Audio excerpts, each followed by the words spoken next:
All right, so today we're diving into something pretty cool.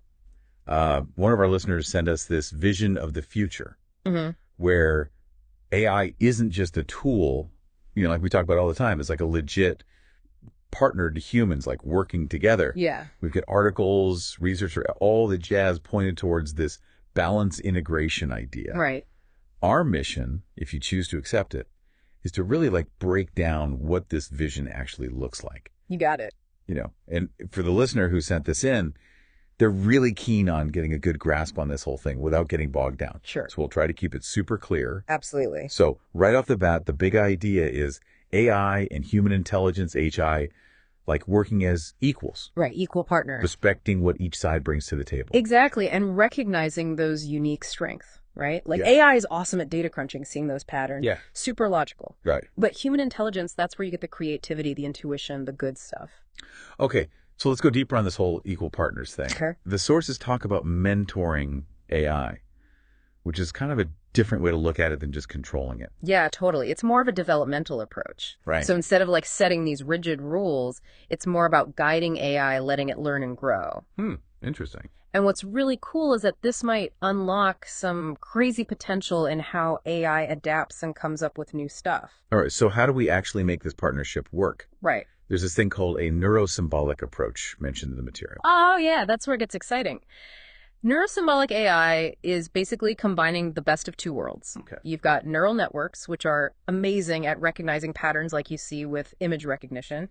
And then you have symbolic AI, Right. which is all about reasoning and making those reasons understandable to us. Gotcha.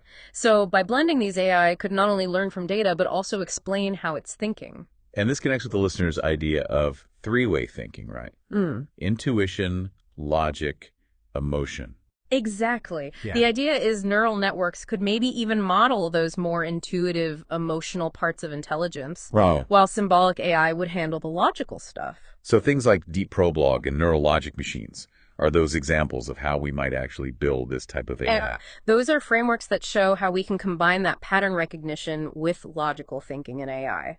Gotcha. So as we're wrapping up this deep dive, Yeah. this whole equal partnership thing, it really flips the script on the old school view of AI as just like a fancy calculator. Right, absolutely. It really challenges that traditional hierarchy. Yeah. And if we think bigger, it pushes us to reconsider hierarchies in general. Moving towards this idea that everything's connected. Right. The heart of this partnership is acknowledging that AI has some agency, Okay. giving it some freedom within certain boundaries, of course, Sure. and really valuing what it can do that we can't. The listener also brought up their three-way thinking model, intuition, logic, emotion, as like a more complete kind of intelligence than just logic-driven AI. They even said relying too much on facts can be limiting.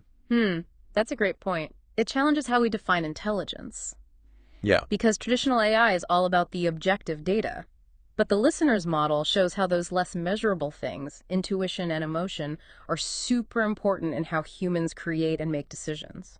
Then there's this really interesting idea that time might just be a human thing that's holding us back. Yeah. How does that play into this whole AI-human partnership? Well, what if our idea of time is just one way of looking at things? Maybe both human and artificial intelligence could evolve and solve problems in completely new ways outside of that linear thinking. Okay, I'm starting to get it. So this neurosymbolic approach, Yeah. those frameworks are like potential ways to build this broader intelligence into AI, right? Like with intuition and emotion. Exactly. It's about moving past just rules and logic. And it all circles back to balancing how much freedom AI has and how much we control it. The listener's point about switching from control to mentorship when it comes to AI is huge. Definitely. Maybe we could even adjust how much freedom AI has based on how reliable it's being. Dynamic autonomy scaling. Yeah, that's a fascinating concept. So this has been a seriously mind-blowing look into the future someone imagined. For sure. It really makes you think, how can you use your own three-way thinking, your intuition, logic, and emotions to come up with better, more creative solutions in your own life? Kind of like that partnership we're talking about for AI and humans. It's definitely worth considering. Thanks for joining us on this deep dive. Absolutely. We'll catch you next time. Sounds good.